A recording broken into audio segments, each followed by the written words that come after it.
இதுதான் பார்த்தோம்னா பூனைக்காளி, அதாவது பூனைக்காய்ங்கிறது அதோட ரிசம்பிள்ஸ் அந்த கேட் இருக்குல்ல, அது மாதிரி அந்த கேட்டோட அந்த ரோமம் அந்த கேர் மாதிரி ரொம்ப சாஃப்டாக ஸ்மூத்தாக இருக்கும். ஆனால் தொட்டோம்னா நம்மளை அந்த அரிப்பு வந்து கொன்றும். இதோட நேச்சர் மெடிசன் சிக்னிஃபிகன்ட் என்னன்னு சொல்லி கேட்டோம்னா, இந்த நரம்பு தளர்ச்சி இருக்குல்ல, அதுக்கு வந்து ரொம்ப ரொம்ப யூஸ் ஆகக்கூடிய ஒரு சித்தா மெடிசனில் ரொம்பவுமே ப்ரிப்பேர் பண்ணக்கூடிய ஒரு மெடிசன்னா இந்த இதையும் சொல்லுவோம். இங்கே பார்த்தோன்னா எல்லா இடத்துலையும் இது வந்து இருக்கும். இது எல்லாமே அதோட இதுதான். எங்கே பார்த்தோம்னா இருக்குது, இங்கே இருக்குது. இந்த ஆற்று படுகைகள் இதிலெல்லாம் பார்த்தோன்னா சாதாரணமாக வளர்ந்து கிடக்கும். இப்போ கூட ஆற்றில் தான் இந்த மீன் பிடிக்க வந்தோம். அப்போ பார்த்தோம்னா இது ஊரை வளர்ந்துருக்கு. ஆமாம், இது ஊராமே அதுதான் இந்த பூனைக்காளிங்கிறது. இது வந்து மேலே லைட்டாக பட்டாலும் சரி அரிப்பு நம்மளை கொன்றும். இதுக்கு வந்து இன்ஸ்டன்ட் ரெமெடி அப்படின்னா சொல்லி கேட்டால் அந்த சுடுதண்ணியை மேலே இது பண்ணணும். அது கிடைக்காத பட்சத்தில் நம்ம வேறு வழி இல்லாத பட்சத்தில் அந்த யூரினத்தை நம்ம வந்து யூஸ் பண்ணி ஆகணும். ஏன்னா அதுதான் கொஞ்சம் நம்ம பாடி டெம்பரேச்சருக்கு கொஞ்சம் ஹீட்டாக இருக்கும். அந்த மாதிரி இருக்குது. ரொம்ப ரொம்ப டேஞ்சர், ஹைலியே பட்டுறக்கூடாது.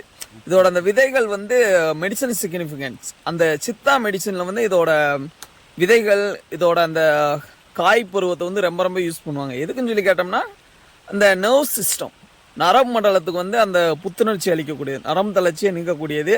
இந்த மாதிரி நிறையா சிக்னிஃபிகன்ஸ் வந்து இருக்குது. இதுலேருந்து எக்ஸ்ட்ராக்ட் பண்ணி எடுக்கிற அந்த காம்பவுண்ட்ஸ்க்கு வந்து அந்த அலோபதி மெடிசன்லையும் ஹோமியோபதி எல்லாத்துலேயுமே ஒரு கிரேட்டான சிக்னிஃபிகன்ஸ் வந்து இருக்குது.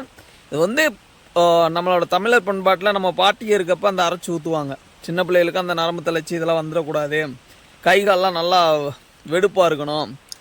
ஆம்பளை பையங்களுக்கு ரொம்ப ரொம்ப இது வந்து யூஸ் ஆகும். அந்த மாதிரி டயத்தில் இதை வந்து கொடுப்பாங்க. சித்தா மெடிசனில் நம்ம வந்து இதெல்லாம் மறந்துட்டு வர்றோம்.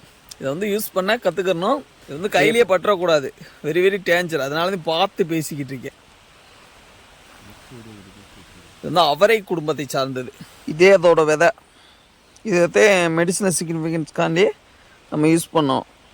சாதாரணமான இடத்துல இதை நம்ம வளர்க்க முடியாது. வீட்டில் வந்து இந்த ஹைப்ரிட்டை யூஸ் பண்ணி நம்ம வளர்த்தோம்னாலும் உடம்புல பட்டோம்னா அரிப்பு கொன்றும். அதனால் இந்த மாதிரி இடத்துலதே வந்து இதை வந்து பிடுங்கணும். இப்போ ரியலாக கிடைக்கிறப்ப நம்ம இமான்ஸ் என்சைக்ளோபீடியா எல்லாத்தோட நாலேஜ் அதில் வந்து இருக்கணுங்கிறக்காண்டி இதை வந்து நான் வந்து அப்லோட் பண்ணி வரேன். இது ரொம்ப ரொம்ப எசென்சியல்.